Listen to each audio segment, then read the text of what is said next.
Start करते हैं। काफ़ी हमारी जो है वो टॉपिक अच्छा चल रहा था और हमारा जो डिस्कशन हुई थी regarding classification, that was extremely fruitful, क्योंकि उसमें कुछ चीज़ें बड़ी वाज़ेह थी। और वो ये था कि हम बड़ा क्लियर कट ये चीज़ें डिस्कस कर रहे थे कि क्लासिफिकेशन फाइलोजेनेटिकली कैसे होती है। और इसमें फाइलोजेनेटिक क्लासिफिकेशन में हमारी जो पुरानी क्लासिफिकेशंस हैं उनका क्या डिफरेंस है। ठीक है, तो ये जो है वो हमें पहला ग्रुप हमने डिस्कस कर लिया था, सुपर ग्रुप।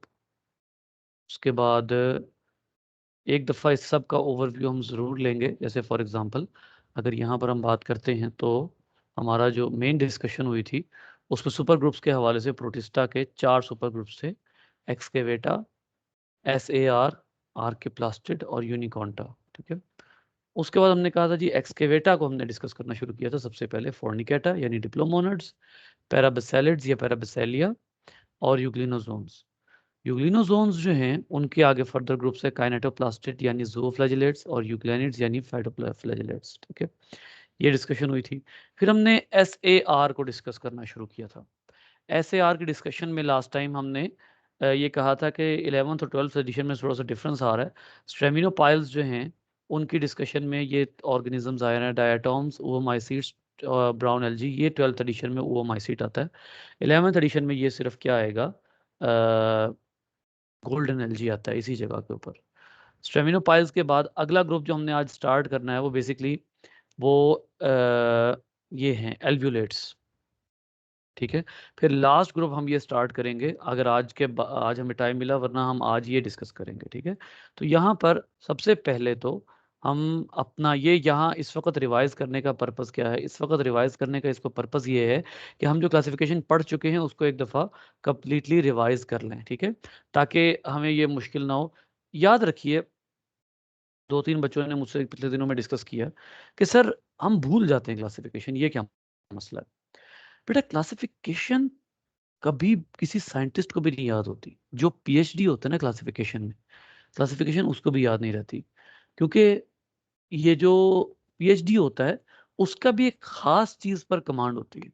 अब फर्ज कर लें कि एक पर्सन है, उसका कि उसकी कमांड किसी मेमेलियन ग्रुप पे है, यूथेरियंस है। जैसे यूथेरियंस है, यूथेरियंस वो वाले मैमल होते हैं जो वो हैं प्लेसेंटल मैमल्स, जिनमें प्लेसेंटा बनता है। अच्छा, उसको उनकी क्लासिफिकेशन तो याद होगी, लेकिन उसके अलावा बाकी जितने ऑर्गेनिजम्स हैं उनकी क्लासिफिकेशन याद नहीं होगी। आप जितने जोलॉजिस्ट इस वक्त बैठे हैं, हम इस वक्त जो क्लासिफिकेशन पढ़ रहे हैं वो प्रोटिस्ट्स हैं। और जो प्रोटिस्ट्स हैं उनकी क्लासिफिकेशन हम we are not use to remember the classification of protists. तो इसलिए जो है वो कोई ऐसी चीज़ नहीं है कि जिसमें आप कहें कि अगर आपको क्लासिफिकेशन भूल रही है। क्लासिफिकेशन भूलना एक क्लासिफिकेशन जैसा टफ जो है टाइम, या क्लासिफिकेशन जैसी टफ चीज, इसको भूलना ये कोई हैरत की बात नहीं है। ये सब भूल सकते हैं। असल बात ये है कि इसको भूलने के बाद रिवाइज कर सकना, वो भी शॉर्ट अंदाज में, ये स्किल है। This is the real skill, कि अगर आप इसको शॉर्ट अंदाज में रिवाइज करते चले जाएं। ठीक है, ये यानी आपका स्किल ये नहीं है कि आप क्लासिफिकेशन को कभी भूले ना, जो कि इम्पॉसिबल है। आपका स्किल ये है कि आप क्लासिफिकेशन को इस तरह पढ़ें कि आप उसकी एक की बना लें, आप उसका एक पैटर्न बना लें। This is a skill. Classification आपको पढ़ने से पहले भी पढ़नी पड़ती है, पढ़ाने से पहले भी पढ़नी पड़ती है। So there is nothing strange in the forgetfulness of classification.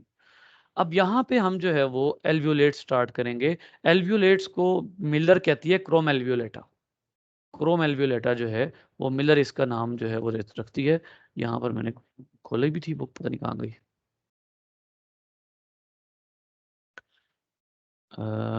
ये रहे। इसमें जो है वो हम अभी देखेंगे। ये एक्सकेवेटा हमने पढ़ लिया था। उसके बाद एमीबोजोआ भी हम, क्योंकि कैम्बेल के साथ नहीं है, लिहाजा हमने अभी नहीं डिस्कस किया। राइजेरिया भी अभी हमने डिस्कस कर रहे। टिपिकली हम अभी इस वक्त जो है वो मिलर हार्ले के हिसाब से आखिरी ग्रुप पे हैं। ठीक है, लेकिन ये मिलर के हिसाब से, नॉट रिगार्डिंग कैम्बल। कैम्बल के हवाले से हम आखिरी ग्रुप पे नहीं है, बल्कि हम जो है वो उससे पहले पहले ही पढ़ रहे हैं। मतलब ये कि कैम्बल के लिहाज से हम ठीक पैटर्न पे जा रहे हैं। कैम्बल का ये दूसरा ग्रुप है, ये वाला, ठीक है, ये वाला ग्रुप हमने पढ़ना है, लेकिन मिलर का वो आखिरी ग्रुप है। तो अब यहाँ पर देखिए कि सबसे पहले मैंने आपको कहा था कि हम थोड़ा सा ओमाइसीट्स को टाइम देंगे। कुछ मैंने बातें आपको बताई थी, पिछले जो हमारी प्रीवियस बुक्स हैं उनसे बताई थी मैंने आपको, ठीक है। तो ओमाइसीट्स के हवाले से चंद बातें डिस्कस हुई थी कि ये फंजाई की तरह होते हैं, सिर्फ किस वजह से, दो वजह से। एक तो ये कि ये अब्जॉर्प्टिव होते हैं, दूसरा ये कि ये फिलामेंट ऑफ सेल्स बनाते हैं, जिनको फंजाई की ज़बान में फिलामेंट्स ऑफ सेल्स बनाते हैं, जिनको फंजाई की ज़बान में अब हाइफी कहते हैं। इसकी वजह से हम इनको मिस इंटरप्रेट करके इनको फंगस का नाम देते हैं, but these are not actually fungi. इनकी सेल वॉल में सेलुलोज होता है, इनमें जो है वो सेंट्रियोल नहीं होते, जबकि फंजाई में आमतौर पर सेंट्रियोल्स का रुझान होता है, ठीक है।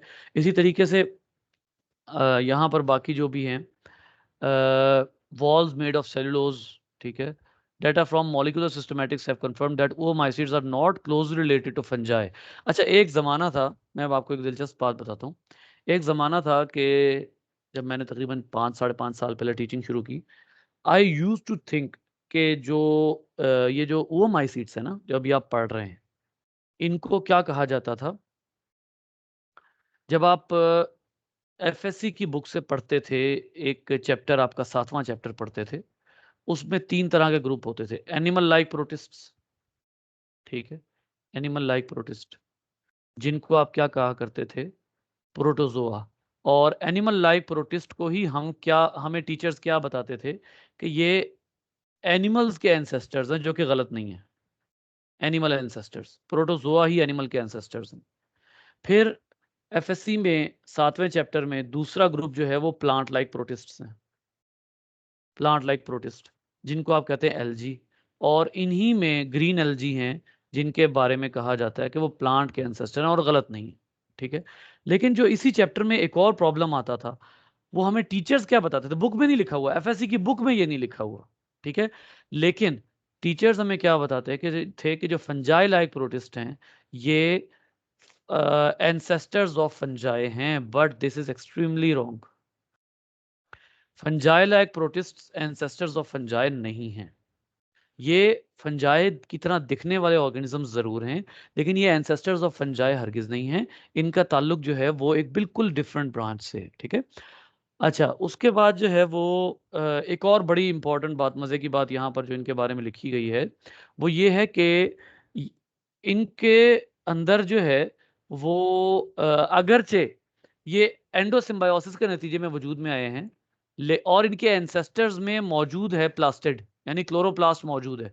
इनके एंसेस्टर्स में क्लोरोप्लास्ट मौजूद है, लेकिन उस क्लोरोप्लास्ट होने के बावजूद ये जो है वो फोटोसिंथेसिस नहीं करते, क्योंकि ओओमाइसीट्स जो हैं उनके एंसेस्टर में क्लोरोप्लास्ट है, ओओमाइसीट्स के पास क्लोरोप्लास्ट नहीं है। ये डिकम्पोजर्स हैं। ओओमाइसीट्स में क्लोरोप्लास्ट नहीं है, एंसेस्टर्स में क्लोरोप्लास्ट, ठीक है।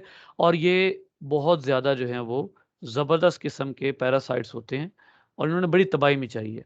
इन लेट पास्ट इन्होंने बड़ी तबाही मचाई है। तो ये बहुत ज़बरदस्त किस्म के पैरासाइट्स होते हैं। तो ये ओओमाइसीट्स के हवाले से थोड़ी-सी डिस्कशन थी। मैंने आपको बताया कि ये किस वजह से फंगस में इंक्लूड होते हैं। उसके बाद आ जाइए एल्वियोलेट्स। बेटा ये जो एल्वियोलेट्स है ना, सबसे पहले तो सवाल ये पैदा होता है कि एल्वियोलेट्स जो हैं उनके अंदर इनका ये नेम क्यों रखा गया, ठीक है। अब ये मैं जो है वो आपको इसकी जस्टिफिकेशन देने लगा हूँ, क्योंकि बुक में इसकी डायग्राम बनी तो हुई है, लेकिन इसकी मज़ीद वाज़ेह डायग्राम जो है वो हमें मिलर से भी मिलेगी, और इस ये हमें जो है वो उससे भी मिलेगी, अ,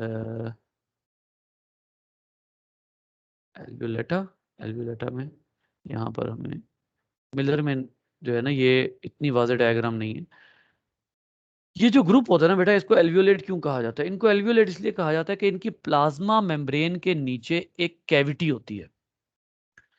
प्लाज्मा मेम्ब्रेन के जस्ट नीचे एक कैविटी होती है, और ये कैविटी बेसिकली इसको आप इस कैविटी को एल्वियोलस कहते हैं। जैसे यहाँ पर आप देखिए कि ये इनकी प्लाज्मा मेम्ब्रेन है, ये वाली, ये इनकी प्लाज्मा मेम्ब्रेन है, और इनकी प्लाज्मा मेम्ब्रेन के बिल्कुल नीचे ये एक पर्टिकुलर किस्म की कैविटी मौजूद है, फ्लूइड फिल्ड, जिसको ये एल्वियोलाई, जिसको साइंटिस्ट क्या कह रहे हैं, एल्वियोलाई कह रहे हैं। ये बिल्कुल ऐसे ही है कि जैसे ये प्लाज्मा मेम्ब्रेन है, प्लाज्मा मेम्ब्रेन के नीचे ये कैविटीज मौजूद हैं। ज़रूरी नहीं है स्मूथ हो, लेकिन ये इस तरह से कैविटीज मौजूद हैं। और इनका बेसिकली पर्पस क्या होता है? इनका बेसिकली पर्पस होता है प्रोटेक्टिव पर्पस, किसी भी डैमेज से बचाना। ठीक है, यहाँ पर गौर कीजिए कि have membrane enclose sacs just under the plasma membrane. ठीक है, और ये बुक क्या कहती है, इसको भी आप देखिएगा। तो क्रोम एल्वियोलेटर का जो है, इसमें कहता है कि one common trade is the presence of flattened vesicles called alveoli that are stacked in a continuous layer below the plasma membrane. The alveoli function in membrane transport similar to Golgi bodies. In addition, the alveoli comprise what is believed to be a monophyletic subgroup. ये खैर वो उनका monophyletic, यहाँ पर जो basically आपको बताया जा रहा है वो ये है कि इसका ताल्लुक सेल ट्रांसपोर्ट के साथ है, यानी गोल्जी वेसिकल जैसा ये जो है वो एक्शन कर सकता है। और उसने एक और बात भी आपको बताई है कि that are stacked in a continuous layer below plasma membrane, stacked in a continuous layer below plasma membrane, यानी ये प्लाज्मा मेम्ब्रेन के नीचे मौजूद हैं एल्वियोलाई। जैसे इस तरह से प्लाज्मा मेम्ब्रेन बनी हुई है ना उस वाले सेल में, इस तरह से। और ये इसके बिल्कुल नीचे जैसे बिछे होते हैं ना, ये बड़े बड़े कंपार्टमेंट्स हैं, इसके नीचे बिछे हुए कंपार्टमेंट्स होते हैं। ये जो है इसको आप कहेंगे कि ये एल्वियोलर कंपार्टमेंट है, ये एल्वियोलर कंपार्टमेंट है। और आपको अगर गोल्जी बॉडीज की डेफिनेशन याद हो तो गोल्जी बॉडीज के बारे में भी कहा जाता है दीज आर स्टैक्ड मेम्ब्रेन्स। ये तहें लगी हुई मेम्ब्रेन्स होती हैं जो कि किसी भी सेल के अंदर मौजूद हो सकती हैं। तो बिल्कुल ऐसे ही ये जो एल्वियोलर मेम्ब्रेन्स होती हैं ये भी स्टैक्ड होती हैं, और इनका काम सिमिलर टू गोल्जी बॉडीज है कि इन्होंने खास तौर पर सेल से बाहर जो है वो जो ट्रांसपोर्ट होती है इनसाइड और आउटसाइड, एंडोसाइटोसिस और एक्सोसाइटोसिस, वो वाला रोल इन्होंने प्ले करना होता है। तो इनके देखें, अब आप यहाँ से गौर से देखें तो आपको गोल्जी बॉडीज के अंदर भी शायद एक खाली सी स्पेस नजर आती है। ठीक है, बिल्कुल ऐसे ही यहाँ पर भी एक फ्लूइड फिल्ड स्पेस मौजूद है, और इसको आप एल्वियोलाई का नाम देते हैं। ये जो ऑर्गेनिज्म अब आप पढ़ने लगे हैं इनमें just below the plasma membrane ये जो कैविटीज हैं ये मौजूद हैं, जिस वजह से आप इनको एल्वियोलेट्स कहते हैं। अब जो एल्वियोलेट्स हैं इनमें डिफरेंट तरह के ऑर्गेनिजम्स मौजूद हैं। सबसे पहले तो इनमें जो ऑर्गेनिज्म मौजूद हैं उनको आप कहते हैं डायनोफ्लैजेलेट्स। ये डायनोफ्लैजेलेट्स जो हैं, अगर आप मिलर देखें तो उसमें भी आपको डायनोफ्लैजेलेट नजर आ जाएंगे। बेटा जो डायनोफ्लैजेलेटा का ग्रुप है ना, डायनोफ्लैजेलेट्स जो है, ये एक ऐसा ग्रुप है which are primarily photosynthetic. Primarily photosynthetic, अब ये प्राइमरीली फोटोसिंथेटिक का क्या मतलब है? ये वो ऑर्गेनिजम्स हैं, ये वो ग्रुप है जो कि या मिक्सोट्रॉफ होता है या ऑटोट्रॉफ होता है, ये कंप्लीटली हेट्रोट्रॉफ नहीं होता। यानी कि ये वो हेट्रोट्रॉफ नहीं है जो होते ही हेट्रोट्रॉफ है, बल्कि ये होते ऑटोट्रॉफ हैं, हेट्रोट्रॉफी की तरफ आ सकते हैं, यानी मिक्सोट्रॉफ हो सकते हैं, लेकिन ये जो है वो प्राइमरीली ऑटोट्रॉफ होते हैं। दूसरी बात, इनका जो है वो अगर आप सेल देखें तो इनके सेल के अंदर एक अजीब सा डिप्रेशन होता है। ये देखिए, ये इसको आपकी बुक क्या कहती है? इसको साइंस कहती है ग्रूव। लेकिन ये वो ग्रूव नहीं है जो एक्सकेवेटा में था। बेटा एक्सकेवेटा में ग्रूव का क्या फंक्शन था? वो फूड सर की वो intake करने वाली थी। समीना क्या कह रही है बेटे? सर मैंने कहा जो वाटर इनसाइड आता था वहां से वो फूड इनटेक करता था। हाँ जी बिल्कुल, बेसिकली वहां से फूड की इनटेक करता था ना, वो साइटोफेरिंक्स का काम करता था। यहां पर इसका फंक्शन वो नहीं है। यहां पर इस ऑर्गेनिज्म में दो फ्लैजेला हैं, जिनमें से एक फ्लैजेला तो इसको मूव करवाता है फॉरवर्ड और बैकवर्ड, फॉरवर्ड या बैकवर्ड मूव करवाता है। जो दूसरी तरह का फ्लैजेला है वो इसको स्पिन करवाता है, स्पिन। और ये वो फ्लैजेला है, ये वाला, ये वो फ्लैजेला है, ये इसको अपने एक्सिस के गिर्द स्पिन करवाता है, और ये फ्लैजेला बेसिकली इस ग्रूव में से गुजरता है, इसकी पूरी बॉडी के गिर्द। तो ये इसको यहाँ पे लिखिए, देखिए, beating of spiral flagellum which lies in the groove that encircles the cell makes, यहाँ पर फिर इसी तरीके से एक और भी लिखा हुआ है, ये वर्ड अगर आप पढ़ें, to spin as they move through the waters, ये स्पिन करते हैं साथ साथ, ठीक है। और इनका जो है वो एक और बात यहाँ पर इन्होंने लिखी हुई है, ये मेरी थोड़ी सी बात को ये निगेट भी कर रहे हैं। मिलर हार्ले में ये बात लिखी हुई जो मैं आपको बता रहा था, लेकिन यहाँ पर ये थोड़ी सी मेरी बात को निगेट कर रहे हैं, क्या कि इस पूरे ग्रुप में बहुत से ऑर्गेनिज्म हेट्रोट्रॉफिक हैं, बहुत से ऑर्गेनिज्म हेट्रोट्रॉफिक, प्योरली हेट्रोट्रॉफिक है। क्यों? देखिए, ये ग्रुप भी एंडोसिम्बायोसिस का ही नतीजा है। एंडोसिम्बायोसिस हुई कौन कौन सी? माइटोकॉन्ड्रिया वाली भी हुई, माइटोकॉन्ड्रिया वाली एंडोसिम्बायोसिस भी हुई इनमें, और क्लोरोप्लास्ट वाली भी हुई। लेकिन हाल एंड पे वही हुआ जो अभी हम ऊपर ओओमाइसीट का पढ़ के आ रहे हैं, कि इनमें भी कुछ ऐसे हैं जिन्होंने खो दिया, क्या, ये जो क्लोरोप्लास्ट खो दिया, और अब ये क्या है, अब ये हेट्रोट्रॉफ्स हैं, ठीक है। हाँ, जो ऑटोट्रॉफ हैं वो बड़े इंपॉर्टेंट है। कुछ इनमें हेट्रोट्रॉफ हैं, आधा ग्रुप हेट्रोट्रॉफ हो सकता है, आधा ग्रुप ऐसा हो सकता है कि जिसने क्या लूज कर दिया, क्लोरोप्लास्ट लूज कर दिया। लेकिन जो बाकी ग्रुप है ना, वो ऑटोट्रॉफ हैं, और वो ऐसे ऑटोट्रॉफ हैं जिनको आप फाइटोप्लैंक्टॉन्स की कैटेगरी में लाते हैं। आपको याद होगा, फाइटोप्लैंक्टॉन्स वो ऑर्गेनिज्म हैं जो कि जिनको ड्रिफ्टिंग ऑर्गेनिजम्स कहा जाता है, और इससे पहले आपने डायाटॉम्स के बारे में फाइटोप्लैंक्टॉन की टर्म सुनी थी, कि डायाटॉम्स जो है वो फाइटोप्लैंक्टॉन्स होते हैं। बिल्कुल ऐसे ही ये भी प्लैंक्टॉन्स की कैटेगरी में आते हैं, डायनोफ्लैजिलेट्स, ठीक है। अब इसको अगर मैं मोर पर्टिकुलरली इस ग्रुप को जो है वो लिखना चाहूं, तो मैं इसको किस तरह लिखूंगा, और कीजिएगा, प्रोटिस्टा, उसके बाद एक्सकेवेटा, इसको यहीं पर छोड़ते हैं, SAR, SAR में पहला ग्रुप था स्ट्रेमिनोपाइल्स, इसको भी यहीं पर छोड़ते हैं, ठीक है। इसमें कौन कौन से आ जाते हैं स्ट्रेमिनोपाइल्स में?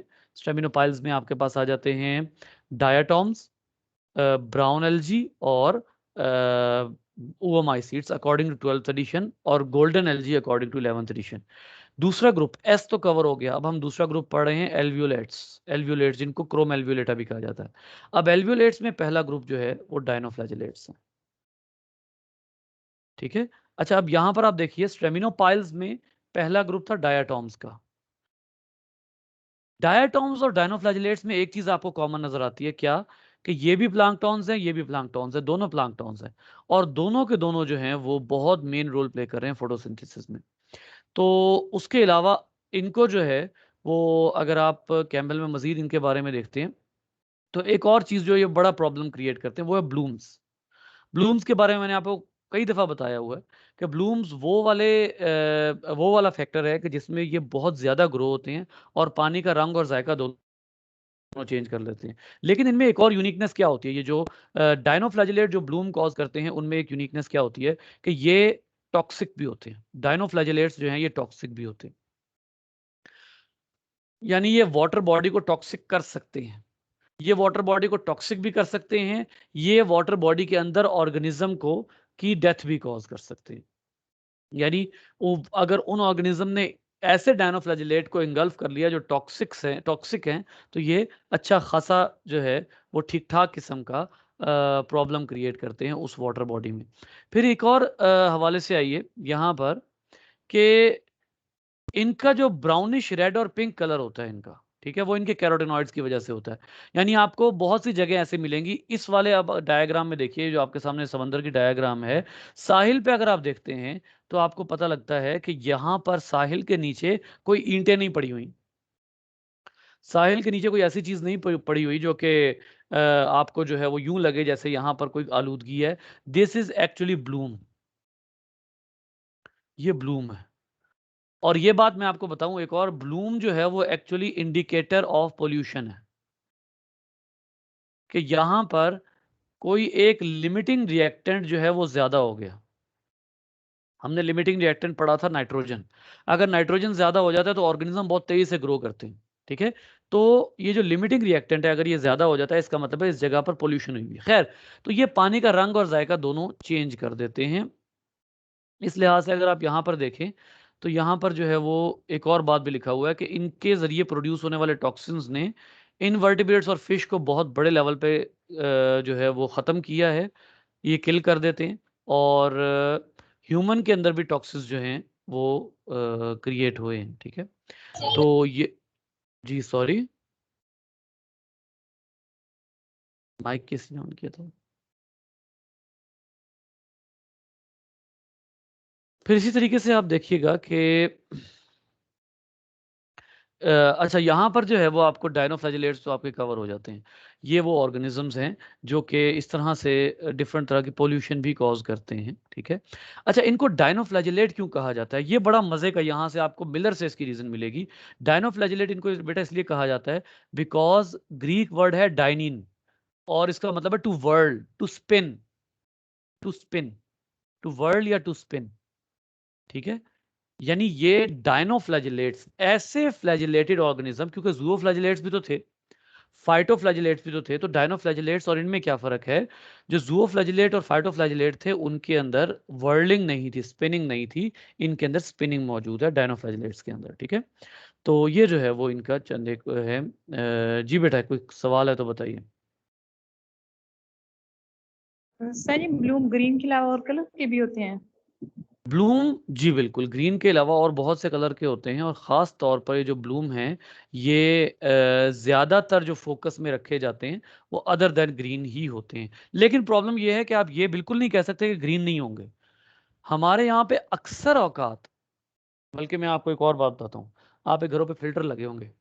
फ़िल्टर में एक चैम्बर होता है। अब मैं एक बड़ी मज़े की बात बताने लगा जो कुछ अर्सा पहले मैंने प्रैक्टिकली जो है वो एक्सपीरियंस की और मतलब ये हमारे लिए बीइंग ए बायोलॉजिस्ट भी बहुत हैरानी की बात नहीं थी, लेकिन मैंने 1-2 और लोगों को बताया तो वो बड़े ही हैरान हुए। आपके फ़िल्टर में ब्लूम हो जाती है। अगर आपके पास 2 या 3 यूनिट्स का फ़िल्टर लगा हुआ है ना, तो उसको उसके अंदर ग्रीन कलर आ जाता है। ग्रीन कलर आ जाता है उसके अंदर। वो ग्रीन कलर क्यों होता है? वो ग्रीन कलर तब आता है जब आप अपने फ़िल्टर को धूप की डायरेक्ट एक्सेस देते हैं। वो फ़ोटोसिंथेसिस होती है वहाँ पे, पानी ठहरा भी रहता है। ये क्या करते हैं, ये फ़िल्टर की दीवार के साथ-साथ कॉलोनीज़ बना लेते हैं, पूरा फ़िल्टर ग्रीन हो जाता है। फिर आप निकालते हैं, उसको रगड़ते हैं, चंगा रगड़ा मारते हैं कि यार इसने तो सारा बेड़ा गर्क कर दिया यहाँ पे। वो असल में ब्लूम्स हैं। आपने अगर ब्लूम स्मॉलेस्ट स्केल पर देखनी है तो अपने फ़िल्टर्स के अंदर देख लें, वहाँ पर ब्लूम हुई हुई है। काई, जिसको काई कहते हैं, आपके फ़िल्टर्स में ब्लूम्स होते हैं। तो अगर आपके घरों में फ़िल्टर सूरज की रोशनी के सामने पड़ा हुआ है तो या तो उसको वहाँ से हटा लें या उसके आगे कोई रुकावट रख दें कि सूरज की रोशनी ना पड़े, बाकी घर की लाइट पड़ती रहे, खैर है। क्योंकि घर की लाइट की इतनी इंटेंसिटी होती नहीं है कि ब्लूम कॉज़ हो। असल मसला ब्लूम होता है। तो ब्लूम घर की लाइट की इंटेंसिटी में कॉज़ नहीं हो सकती। तो आप उसके आगे कोई काली चीज़ रख दें या उसके आगे वो होता है ना, अगर वो सूरज में पड़ा हुआ है और वहाँ से आप हिला नहीं सकते, सूरज की रोशनी में पड़ा हुआ है, तो वो जूते का डब्बा होता है, उसको एक साइड से काट के 2 साइड्स से, तो उसको इस तरह रख दें कि जिस एंगल से सूरज की रोशनी आ रही है वो छुप जाए। उसके बाद आपका फ़िल्टर तो गंदा होगा, अंदर जो लगा होता है पेपर, वो तो गंदा होगा और वो ज़ाहिर है इस वज़ह से कि वो पानी की गंदगी साफ़ कर रहा है, लेकिन ब्लूम नहीं आएगा। तो स्मॉलेस्ट स्केल पे अगर आपने ब्लूम देखना तो आप यहाँ पे देख सकते हैं। अच्छा, फिर इसके बाद एल्वियोलेट्स जो हैं, इसके बाद अगला जो एल्वियोलेट्स का अगला ग्रुप आ जाता है उसको आप कहते हैं एपिकॉम्प्लेक्सेंस, प्योरली पैरासाइट्स। इनका जो है वो ये है कि ये तमाम के तमाम हेटेरोट्रॉफ्स हैं और कौन से हेटेरोट्रॉफ्स हैं? पैरासाइट्स हैं। इन्होंने चंगी तबाही मचाई हुई है जो है वो किंगडम एनिमेलिया में। ख़ास तौर पर ये एनिमल के बहुत ही ज़बरदस्त किस्म के पैरासाइट्स हैं और ये उसी पैरासाइटिज़्म के चक्कर में ये पैथोजेनिसिटी भी कॉज़ कर देते हैं। जैसे मैंने आपको एक और बात बड़ी वाज़ेह तौर पर बताई थी कि पैरासाइटिज़्म जो है वो ज़रूरी नहीं है कि वो पैथोजेनिसिटी कॉज़ करे। ख़ास तौर पर किनमें? ख़ास तौर पर अगर आप मल्टीसेलुलर पैरासाइट्स की बात करते हैं, तो मल्टीसेलुलर पैरासाइट ज़रूरी नहीं है कि वो पैथोजेनिसिटी कॉज़ करे। मच्छर ज़रूरी नहीं है कि वो पैथोजेनिसिटी कॉज़ करे। मच्छर ने तो आपको बीमार करना ही नहीं है, वो तो बीमार उसने करना है जो उसके अंदर है। तो पैथोजेनिसिटी जो है वो यूनिसेलुलर पैरासाइट्स कॉज़ कर सकते हैं, मल्टीसेलुलर पैरासाइट्स कॉज़ नहीं कर सकते। अच्छा ख़ैर आगे चलते हैं। अब एपिकॉम्प्लेक्सेंस जो हैं, इनका एक बड़ा यूनिक फीचर होता है। वो क्या है कि इनके सेल की टिप के ऊपर, फॉर एग्जांपल इनका एक ऑर्गेनिज्म जिसको आप बहुत अच्छे तरीके से जानते हैं एपिकॉम्प्लेक्सन का, वो है प्लाज्मोडियम। प्लाज्मोडियम जिसका कसूर आमतौर पर आप मच्छर को देते हैं, वो प्लाज्मोडियम जो है वो मच्छर में पलता है। इस प्लाज्मोडियम के अंदर बड़ा ही स्पेसिफिक यूनिक सा स्ट्रक्चर होता है, unique for host cell penetration.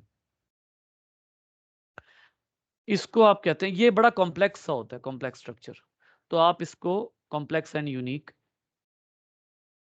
आप इस वजह से इसको एपी कॉम्प्लेक्सन कहते हैं। एपी मतलब टिप, इसकी जो टिप होती है जिस साइड से ये एंटर होता है उस पे एक कॉम्प्लेक्स स्ट्रक्चर है, इसको आप एपी कॉम्प्लेक्सन इसलिए कहते हैं। यहां पर देखिएगा, एपी मतलब पॉइंट, कम टुगेदर, इंटरवीविंग। ये बेसिकली यहाँ पर इसकी रीजन जो है वो कुछ और लिखी हुई है, लेकिन वर्ड्स के मतलब यहाँ पर कुछ और हैं। तो खैर यहाँ पर इसका एक पूरा लाइफ साइकिल है, हमने ये पैराग्राफ अभी थोड़ी देर में पढ़ेंगे। पहले हम आते हैं इधर। Now I am going to explain you about the malaria. Malaria जो है उसके अंदर जो आपको सबसे बड़ी जो कॉज होती है, सबसे बड़ा जो आपके उसकी निशानी होती है, वो पैरोक्सिज्म्स होते हैं। पैरोक्सिज्म होते हैं चिल्स, इसको आप कहते हैं एपिसोड ऑफ चिल्स। आपको शदीद किस्म की सर्दी लगती है, ठीक है। ज़रूरी नहीं है कि आपको जब भी सर्दी लगे तो आपको मलेरिया ही है, लेकिन ये है कि चिल्स एंड फीवर आपको इसमें होते हैं, और ये इसके एपिसोड्स होते हैं। और ये किस पे डिपेंड करते हैं? Depends on the parasites. मैंने आपको पिछले दिनों ये भी बताया था कि ह्यूमन के ऑलमोस्ट 4 प्लाज्मोडियल पैरासाइट्स हैं, 4। यानी ह्यूमन को 4 डिफरेंट तरह के प्लाज्मोडियल पैरासाइट्स जो हैं वो क्या करते हैं? इन्फेक्ट करते हैं। तो अब यहाँ पर देखिए कि यहाँ अब हम देखते हैं। अच्छा जी, अब सबसे पहले तो सवाल ये पैदा होता है कि जो प्लाज्मोडियम है वो आता कहाँ से? बेटा प्लाज्मोडियम उस ऑर्गेनिज्म के ज़रिए आता है, उस बदनसीब ऑर्गेनिज्म के ज़रिए जिसको हम अपना सबसे बड़ा दुश्मन और कातिल समझते हैं, और वो है मच्छर। मच्छर के अंदर कुछ ऐसे जो है वो ऐसा इसको माहौल मिलता है मच्छर के अंदर, सेल्स के अंदर, कि ये जो ऑर्गेनिज्म है ये मच्छर के अंदर क्रिएट होता है। लेकिन एक बात भी ज़हन में रखना है, और वो क्या है? वो है कि इसका सेक्सुअल साइकिल जो है वो मच्छर के अंदर है। क्योंकि आपको पता है कि ये जो ऑर्गेनिज्म प्रोटिस्ट्स हैं, ये एसेक्सुअली भी डिवाइड करते हैं और ये सेक्सुअली भी डिवाइड करते हैं, और जब ये अपने होस्ट पर डिपेंडेंट होते हैं। अब ये जो ऑर्गेनिज्म है प्लाज्मोडियम, ये ऑब्लिगेट पैरासाइट है। ये होस्ट सेल से बाहर डिवाइड कर ही नहीं सकता, ये एग्जिस्ट ही नहीं कर सकता, ये ऑब्लिगेट पैरासाइट। ये एक अदद ऑब्लिगेट पैरासाइट है, और ये होस्ट सेल से बाहर ग्रो नहीं कर सकता। ऑब्लिगेशन का मतलब यही है। लेकिन इसके 2 होस्ट्स हैं, एक हम कहते हैं इंटरमीडिएट होस्ट होता है। तो ह्यूमन का जो होता है यहाँ पर वो एक्चुअली ह्यूमन को आप यूं कह लीजिए कि ये ऐसा होस्ट है कि जिसके अंदर ये ऑर्गेनिज्म जो है वो अपना इंटरमीडिएट लाइफ साइकिल गुजारता है, यानी एसेक्सुअल लाइफ साइकिल गुजारता है। पैथोजेनिसिटी मैटर नहीं करती, मैटर करता है कि उस ऑर्गेनिज्म के रेफरेंस से अगर आप सोचते हैं तो ह्यूमन उसका इंटरमीडिएट होस्ट है, ठीक है। एक सेक्सुअल स्टेज के वापस आने तक के दरमियान में जो होस्ट है वो ह्यूमन है, तो इस वजह से आप इनको इसको इंटरमीडिएट होस्ट कहते हैं। अब इसका जो लाइफ साइकिल होता है उसमें जो गैमीट्स होते हैं, जाहिर है अगर सेक्सुअल लाइफ साइकिल मॉस्किटो में आना है तो डेफिनेट बात ये है कि जो गैमीट्स हैं वो कहीं से आएंगे, तभी तो सेक्सुअल लाइफ साइकिल चलेगा ना। तभी तो सेक्सुअल लाइफ साइकिल चलेगा, कहीं से गैमीट्स आएंगे। तो वो जो गैमीट्स आते हैं वो ह्यूमन में बन रहे होते हैं। कैसे बनते हैं अभी फिलहाल हमारा कंसर्न नहीं है, ठीक है। अभी फिलहाल हम मच्छर से शुरू कर रहे हैं। गैमीट्स आते हैं मॉस्किटो में, और किस फॉर्म में आते हैं? एक फॉर्म होती है गैमीटोसाइट। ह्यूमन में प्लाज्मोडियम के कुछ सेल गैमीटोसाइट बनाते हैं, और गैमीटोसाइट का काम क्या होता है? To convert themselves into sperm and egg. यानी इसका मतलब ये है कि जो गैमीटोसाइट ह्यूमन से आते हैं उन्होंने आगे आके कन्वर्ट होना होता है स्पर्म और एग में। 2 तरह के गैमीट्स बनाते हैं, एक मैक्रोगैमीट, मैक्रोगैमीट हमेशा एग होता है, और दूसरा माइक्रोगैमीट जो कि हमेशा स्पर्म होता है, ठीक है। अब ये गैमीटोसाइट क्या होती है कि आगे आते हैं और एक गैमेटोसाइट मैक्रो गैमेटोसाइट में चेंज हो जाती है, यानी एग बनाती है। दूसरी गैमेटोसाइट स्पर्म बनाती है, जो कि न्यूमरस होते हैं। एक स्पर्म नहीं होता बल्कि न्यूमरस स्पर्म्स होते हैं, न्यूमरस स्पर्म्स बना देती है। ये जो न्यूमरस स्पर्म्स होते हैं, उसके बाद जब ये फर्टिलाइज करते हैं एग को, तो ये बनाते हैं ओकाइनीट। ये ओकाइनीट वो है जो कि अब डेवलप हो रहा है। बेसिकली यहाँ पर जाइगोट बना है।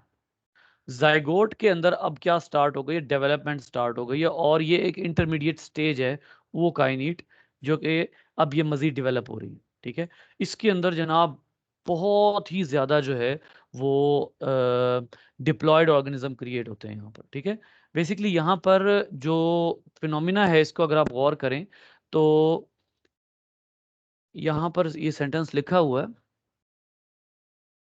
प्रोगोनी, द जाइगोट अंडरगोज मियोसिस। इसीलिए मैं चौंक गया, क्योंकि यहां पर मैंने पहले भी पढ़ा था, होता क्या है कि जाइगोट से ओकाइनीट बनता है, उसके बाद यहां होती है मियोसिस। मियोसिस क्यों जरूरी है, कोई जवाब देगा? माइटोसिस क्यों नहीं?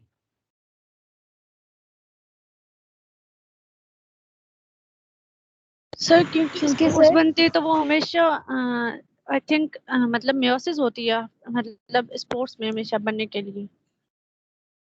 जाइगोट के बाद तो माइटोसिस होती है एनिमल्स में, यहां मियोसिस क्यों हो रही है सदफ, ये मैं पूछ रहा था।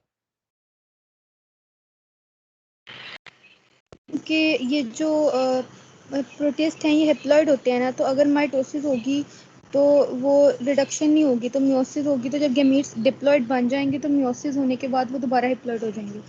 जी जी बिल्कुल, डेफिनेटली आप दोनों का आंसर ठीक है, सुमेरा और एनी। ये बेसिकली हैप्लॉइड ऑर्गेनिज्म है, जिसकी वजह से जाइगोट के बाद क्या होगी, मियोसिस होगी, और मियोसिस से ये डेवलप होते आपको पता है कि अगर जाइगोट में मियोसिस हो तो उससे 4 बनेंगे। ठीक है, तो ये जो है वो आगे से आगे, यहां पर आप देखिए सेंटेंस क्या लिखा हुआ है, बड़ा इंटरेस्टिंग, ये बड़ा जबरदस्त फिनोमिना है। वो कहता है कि resulting and the resulting cells divide repeatedly by mitosis. कितनी इंटरेस्टिंग बात है, मजेदार बात लिखी हुई है। वो कह रहे हैं कि जाइगोट पहले करेगा, मियोसिस बन जाएंगे, तो आगे मजीद आने वाले सेल्स जो हैं वो माइटोसिस करेंगे, क्योंकि एक रिडक्शन डिवीजन हो गई है। इसका मतलब है कि जो डिप्लॉयड जाइगोट था वो पहले हैप्लॉयड हो चुका। अब ये सारा प्रोसेस क्या हो रहा है, इसमें पहले जो डिप्लॉयड जाइगोट था अब वो हैप्लॉयड हो चुका है। अब उसको दोबारा मजीद मियोसिस नहीं आप कर सकते, क्योंकि वो ऑलरेडी हैप्लॉइड हो चुका है। अब आप क्या करेंगे, अब आप उसी हैप्लॉइडी को बरकरार रखने के लिए उसकी माइटोसिस शुरू कर देंगे। तो गौर कीजिए यहां पर ओ काइनीट में, ये ओ काइनीट असल में क्या है, ये आफ्टर मियोसिस बना है ओ काइनीट। वो काइनीट में न्यूक्लियाई होते हैं, उसके बाद इनकी माइटोसिस शुरू हो जाती है। यहां पर अब जो है वो माइटोसिस हो रही है।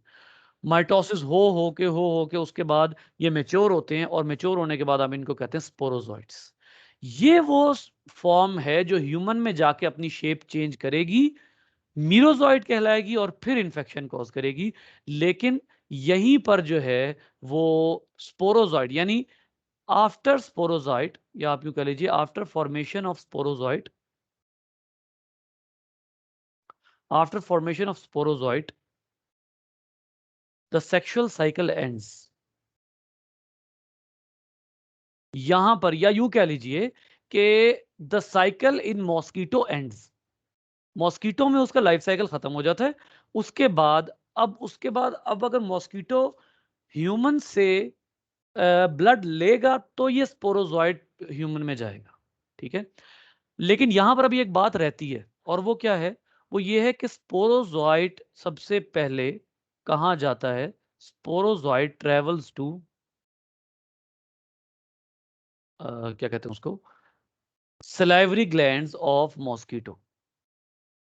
सलाइवरी ग्लैंड्स में जाता है, और वहां जाके अब ये हाइबरनेट हो जाता है, स्लीप पे चला जाता है। सलाइवरी ग्लैंड्स में जाना क्यों जरूरी है?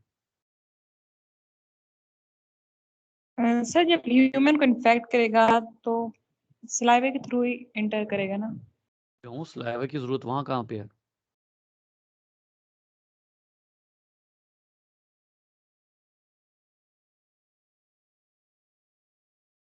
हाँ जी, सलाइवा की जरूरत क्यों पड़ रही है?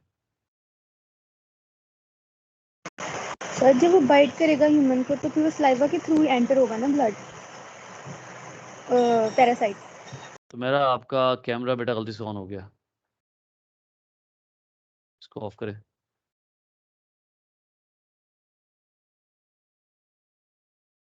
मॉइस्ट चलें, अच्छी बात है कि अगर आप लोगों को इसका नहीं पता तो आप लोगों को एक और इन्फॉर्मेशन मिलने वाली है। सलाइवा एंटीकोएगुलेंट होता है। बेटा वंस अगेन आपका कैमरा ऑन हो रहा है बेटे।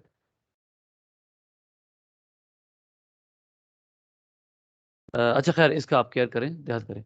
अच्छा जी, सलाइवा एंटीकोएगुलेंट होता है। एंटीकोएगुलेंसी क्यों चाहिए? अब आपको पता है मॉस्किटो कितना को पियर्स करता है, उसकी तो नीडल आपको आम आंख से नजर ही नहीं आती। वो पियर्स करता है बहुत ही छोटा सा, और स्किन में पेनिट्रेट करता है, ब्लड नहीं निकलता। होते होते होते होते वो कैपिलरी तलाश करता है, कैपिलरी में पियर्सिंग करता है। अब कैपिलरी में पियर्सिंग करने के साथ ही जितनी को वो पियर्सिंग करता है ना, वहां इमीडिएट क्लॉटिंग हो जानी है, फौरी क्लॉटिंग हो जानी है। और दूसरा, जो आने वाला ब्लड है वो भी उसकी उस नीडल में ब्लॉक हो सकता है, कोएगुलेट हो सकता है। उसको कोएगुलेशन से बचाने के लिए वो सलाइवा रिलीज करता है, ताकि वो जो नीडल जो उसने इंजेक्ट की हुई है उसी के अंदर ब्लड ना क्लॉट हो जाए। जिस वक्त वो सलाइवा रिलीज करता है, स्पोरोजोइट जो कि अब आकर रेस्ट कर रहे हैं उसके सलाइवरी ग्लैंड्स में, वो सलाइवा के साथ ह्यूमन बॉडी में चले जाते हैं। तो ये बेसिकली सिर्फ ये नहीं करता कि ये आपको बाइट करता है, ये थोड़ा सा थूक भी फेंक दे मतलब ये कि ये थोड़ा सा एंटी कोएगुलेंट भी आपको जो है वो उसके जरिए आपके ब्लड को एंटी कोएगुलेट करता है। आप लोगों को मैं दो एग्जांपल्स देता हूँ जनरल लाइफ की। सबसे पहले, आप में से किसी ने कभी ब्लड सैंपल कलेक्ट किए हैं किसी एनिमल के या ह्यूमन के, या कभी ब्लड सैंपल कलेक्ट करते देखा हो? इतनी सी बोतल होती है, उसमें उस ट्यूब का नाम याद है किसी को? ट्यूब का नाम क्या होता है? कभी ना कभी तो ब्लड टेस्ट कराए होंगे। ब्लड टेस्ट करवाने में, अब ऑब्जर्व कीजिएगा, अगर खुदा ना खास्ता कभी ऐसा आपको प्रॉब्लम आता है, वैसे तो ये करवाते रहना चाहिए, खासतौर पर CBC, it's a good habit. खैर, आप जो है वो कराते हैं, सीबीसी कराते हैं, वो आपसे ब्लड लेता है, ठीक है। जब वो ब्लड लेता है तो वो फौरी तौर पे उसको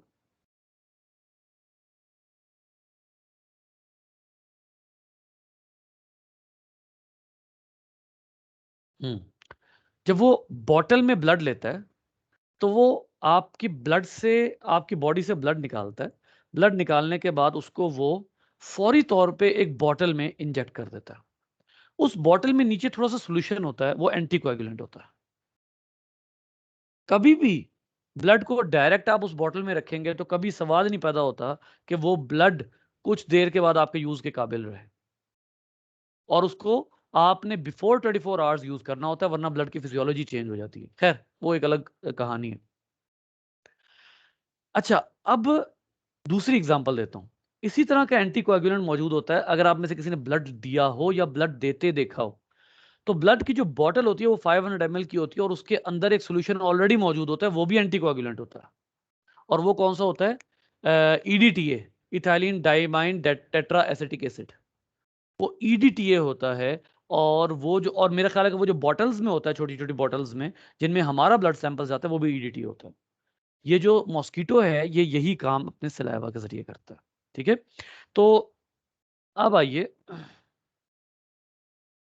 यहां पर चलते हैं कि अब आपका जो यहाँ लाइफ साइकिल है ये, अब उसके बाद यहाँ जब आपको काट लेता है बॉडी के किसी भी हिस्से पे, तो उसके बाद ये डायरेक्ट लिवर सेल्स में जाने की कोशिश करता है। लिवर सेल्स में कुछ ऐसे फैक्टर्स हैं जो इस स्पोरोजॉइट को किस में कन्वर्ट करेंगे, जो इस स्पोरोजॉइट की शेप चेंज करेंगे और उसको कन्वर्ट कर देंगे मीरोजॉइट में, उसको कन्वर्ट करेंगे मीरोजॉइट में, ठीक है। अब यहां पर मैं आपको एक बात बताता हूं, साइंटिस्ट कोशिश क्या कर रहे हैं, सिर्फ एक मिनट मुझे दीजिएगा।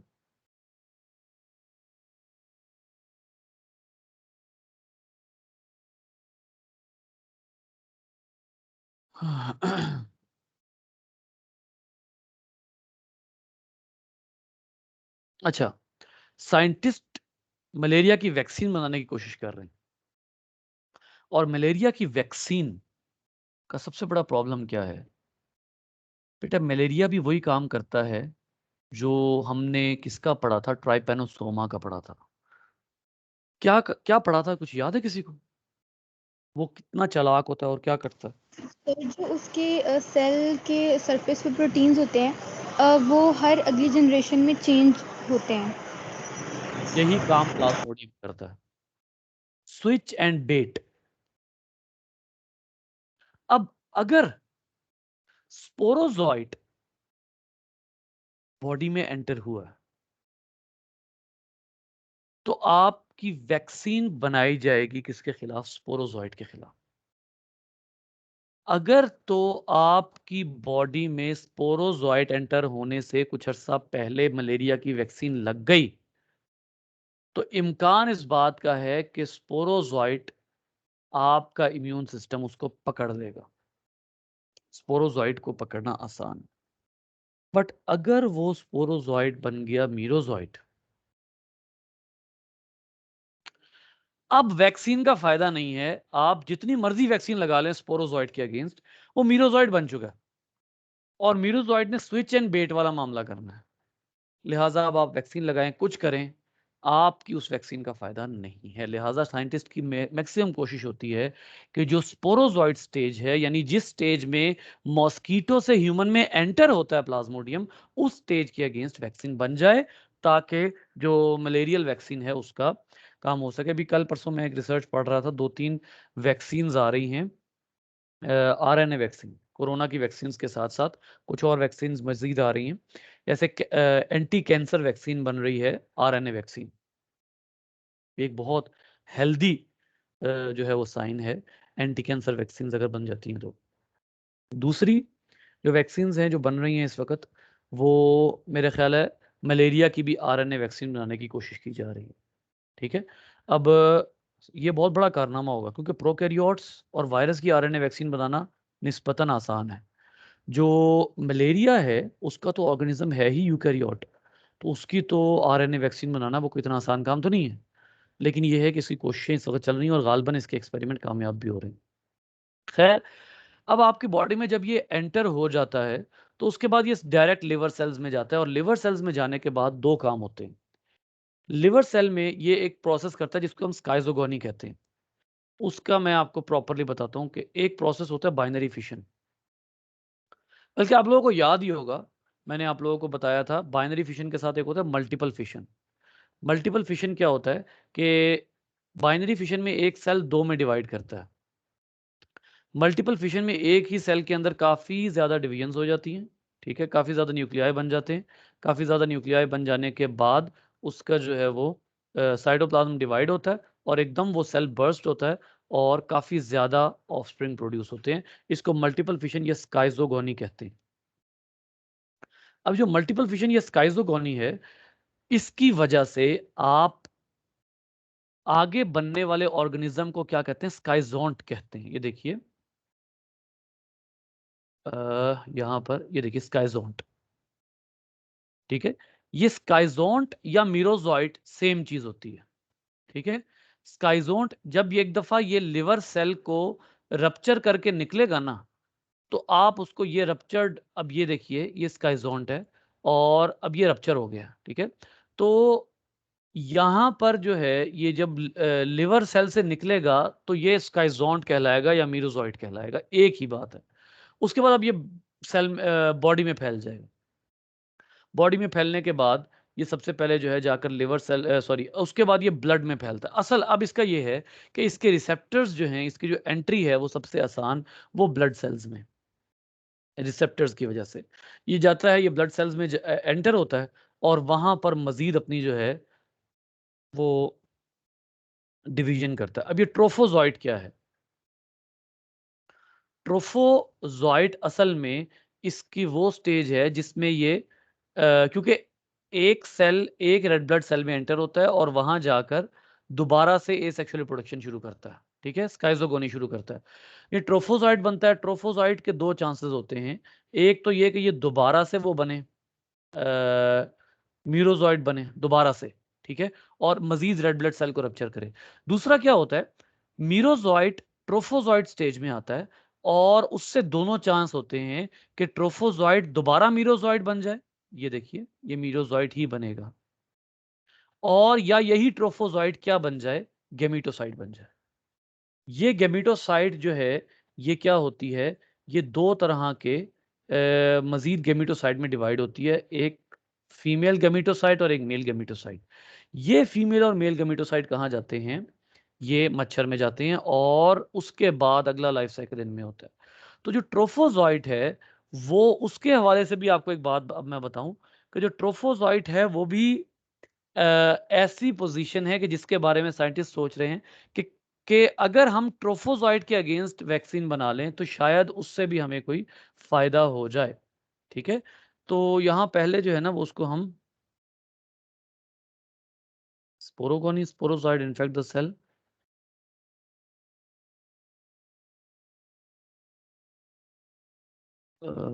And gametogony also red blood cells, mosquito, यहाँ नहीं लिखा हुआ। ट्रोफोजॉइट को हम ना यहीं पर गूगल पे जो है ना वो देखते हैं, स्ट्रक्चर ऑफ। आप लोगों को सवाल है तो बताइए।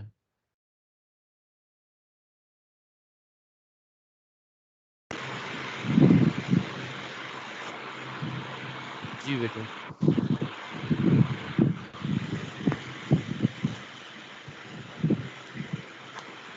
यानी आपका माइक सर ऑन है बेटा।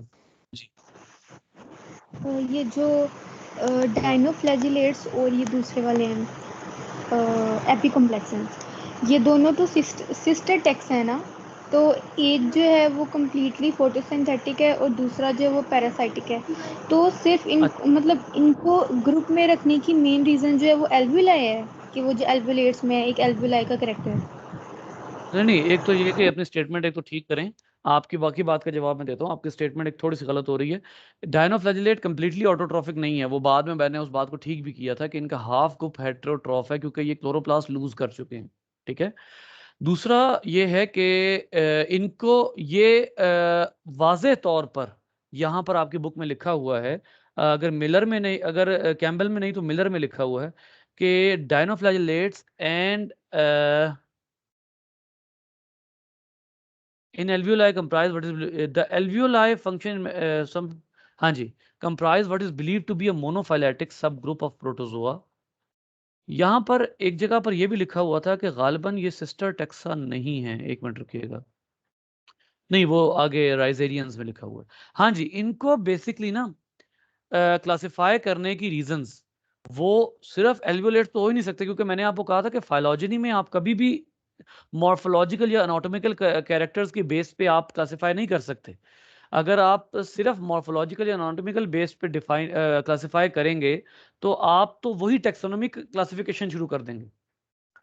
फाइलॉजिनी में तो आपने मॉलिक्यूलर सिमिलैरिटीज देखनी है ना, मॉलिक्यूलर और जीनोमिक सिमिलैरिटीज, उसकी बेस पे इनको मोनोफाइलेटिक कहा गया है, उसकी बेस पे इनको सिस्टर टेक्सा कहा गया। जी बेटा, सिस्टर ग्रुप्स।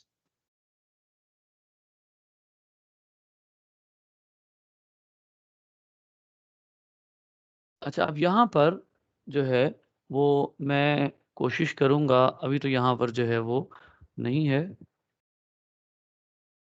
इसको एक और अंदाज से लिखते हैं, conversion of sporozoite merozoite to trophozoite. इसको इस तरह लिखते हैं, ये ज़रा ज़्यादा डिटेल में हमें जो है वो बता देगा। जैसे फॉर एग्जांपल यहाँ पे कोई बात लिखी हुई है, स्काइजोन ट्रोफोजॉइट, नहीं, मुझे ये डायग्राम पहले देख के रखनी चाहिए थी। मीरोजॉइट मीरोजॉइट ट्रोफोजॉइट स्टेज, ठीक है। अब ये ट्रोफोजॉइट जो है यही कन्वर्ट हो सकता है गैमीटोसाइट में भी, ये वाला, इसी को जो है वो इधर भी देख लेते हैं, ये लाइफ साइकिल दिया हुआ है मैंने। रेड ब्लड सेल, ट्रोफोजॉइट, अब ये देखिए बार बार वो ये बता रहा है कि ये जो भी ऑर्गेनिज्म यानी मीरोजॉइट निकलेगा वो रेड ब्लड सेल में जाके एक स्टेज में जाएगा जिसको आप ट्रोफोजॉइट कहेंगे। ये एक अच्छी डायग्राम यहाँ पर मौजूद थी, किधर गया पकड़ी नहीं गई, ये रही। ये देखिए ट्रोफोजॉइट, ठीक है, लिवर स्टेज साइगोस्काइजोंट, मीरोजॉइट फॉर्मेशन। अब यहाँ पर सबसे बड़ा जो डिफरेंस है वो है डायग्राम का, ठीक है। ये एंटर हो रहा है Plasmodium, this is the entry यहाँ पर। उसके बाद ये वो शेप है जो स्काइजोंट है, जो ट्रोफोजॉइट है, ठीक है। यानी इसका मतलब ये है कि जो इनिशियली ये स्टेज इख्तियार करेगा ना, वो जो आफ्टर प्लाज्मोडियल सेल, यानी इसको आप यूं कह लें कि अभी थोड़ी देर पहले मैंने एक डायग्राम खोली थी जिसमें लिखा हुआ था कि ये जो है वो होता है नॉन मोटाइल होता है। जो ये स्टेज है ना, ये स्पोरोजॉइट है, ये जो स्टेज आ रही है, क्योंकि यहाँ से ये जो इसकी इनकमिंग है, ये बेसिकली आपको बता रही है कि ये असल में लिवर में एंटर हो रहा है, ठीक है। लिवर में एंटर हो जाने के बाद ये ट्रोफोजॉइट की शेप इख्तियार कर रहा है, इस शेप को आप ट्रोफोजॉइट कहते हैं। अच्छा, इसको सेव कर लेते हैं, बड़ी अच्छी डायग्राम है ये। उसके बाद जब एक दफा ट्रोफोजॉइट बन गया, तो अब देखिए कि उसके बाद उसी ट्रोफोजॉइट में स्काइजोगोनी हो रही है। स्काइजोगोनी होने के बाद अब सेल शेप देखिए कैसे चेंज हो गई, ठीक है। तो ये बुनियादी फर्क तो इनका सेल शेप का ही आ जाएगा, जिसकी बेस पे आप इनको ये देख कह रहे हैं। अच्छा, यहां पर एक और मुझे मिली थी डायग्राम, वो काइनीट, और ये तो स्पोरोजॉइट है मीरो। हाँ, ये देखें, अब मीरोजॉइट और स्पोरोजॉइट में कितना फर्क है। ये देखिए, ये छोटा सा मीरोजॉइट है, ये स्पोरोजॉइट है। ये वो है जो मॉस्किटो से आ रहा है और मोटाइल है, मीरोजॉइट नॉन मोटाइल होता है, ठीक है। फिर इसी तरीके से यहां पर देखिए, ये जो है वो स्पोरोजॉइट, और उसके बाद ये किसी और का लाइफ साइकिल है गालिबन। तो ये आपको वाज़ेह तौर पर जो चीज़ नज़र आ रही है वो ये है कि ट्रोफोजॉइट, मीरोजॉइट, और तीसरी क्या थी, स्पोरोजॉइट। इन तीनों में जो बुनियादी फ़र्क है वो सेल की शेप का है, ठीक है। सेल शेप हो गई, उसके बाद जो है इनमें कन्वर्जन हो जाने के बाद फिर ये जाकर कहीं बीमारी फैलाने के जो है वो काबिल होंगे। जल्दी से आगे मज़ीद आपको बता देता हूँ। यहाँ पर वो बता रहे हैं कि क्या तबाही फैलाई है, इससे आप लोग बहुत अच्छे तरीके से वाकिफ़ है, ख़ास तौर पे जिन्होंने 9th जो है वो जिनको याद नहीं है वो एक अलग बात है, लेकिन जिनको याद या जिन्होंने पढ़ाई है उनको तो बहुत अच्छे तरीके से पता है कि प्लाज्मोडियम हिस्ट्री में बहुत ज़बरदस्त किस्म की तबाही फैला चुका है। अभी भी मलेरिया जो है वो खासा खतरनाक होता है। जैसे फॉर एग्जांपल इसके 4 इंपॉर्टेंट स्पीशीज हैं इसकी ना, ठीक है। जैसे पी वाइवेक्स है, प्लाज्मोडियम वाइवेक्स।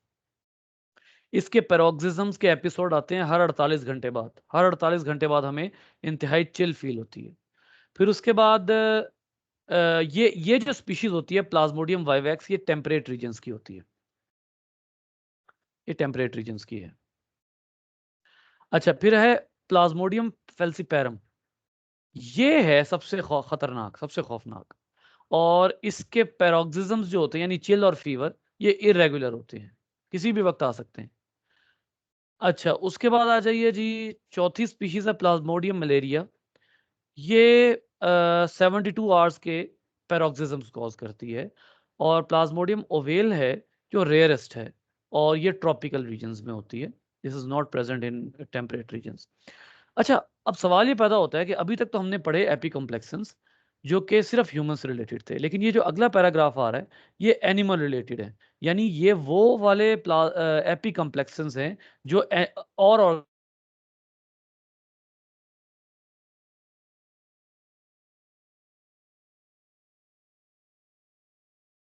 सर आपकी आवाज नहीं आ रही।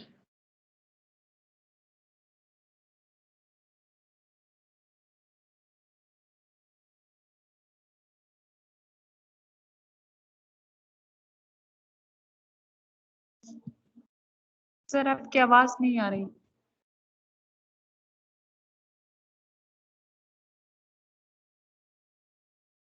ये क्या हो गया।